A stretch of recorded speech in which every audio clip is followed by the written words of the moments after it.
মোৰ পৃথিৱী, ভাৱনাৰ পৃথিৱী। এই পৃথিৱীলৈ সকলোকে মোৰ আন্তৰিক স্বাগতম। আজি নৱপ্ৰজন্মৰ উদীয়মান কবি আজিবৰ ৰহমানৰ দুটি কবিতা লৈ আহিছোঁ। প্ৰথম কবিতাৰ শিৰোনাম মই অসমীয়া। অসমত মই জন্ম লভিছোঁ, অসমীয়া ভাষা কওঁ। হাজাৰ ভাষাৰ ভিতৰত অনাবিল তৃপ্তি অসমীয়া ভাষাতেই পাওঁ। যুঁজি যাম মই দেশৰ বাবে, জীয়াই থাকিম যিদিনালৈ। দিব লাগিলেও জীৱনটো মোৰ, হাঁহি হাঁহি বিলাই দিম মই। দেশ থাকিলেহে মানুহ থাকিব, থাকিব জাতি ধৰ্ম। মানুহৰ মাজত মিলা প্ৰীতিৰ থাকিলেহে জীয়াই থাকিব ভাষা বৰ্ণ।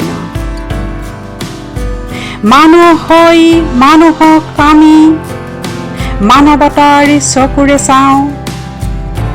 অসমৰ মান ৰাখি আহা আগে বাঢ়ি যাওঁ।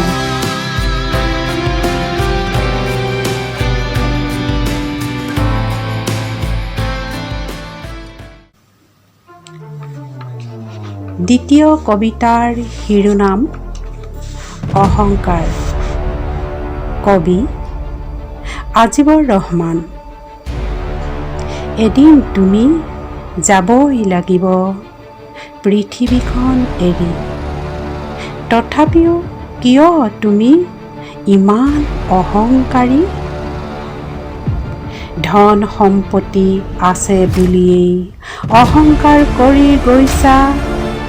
মৰিলে সেয়া লগত নাযায় ভাবি জানো চাইছা?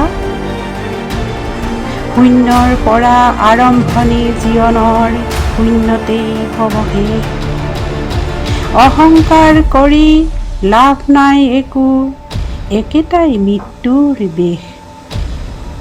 কোন দুখীয়া কোন ধনী মৃত্যুৱে নাপাই চিনি। মৰিলে সকলোৱে পৰি থাকিব, চাবা এবাৰ ভাবি তুমি।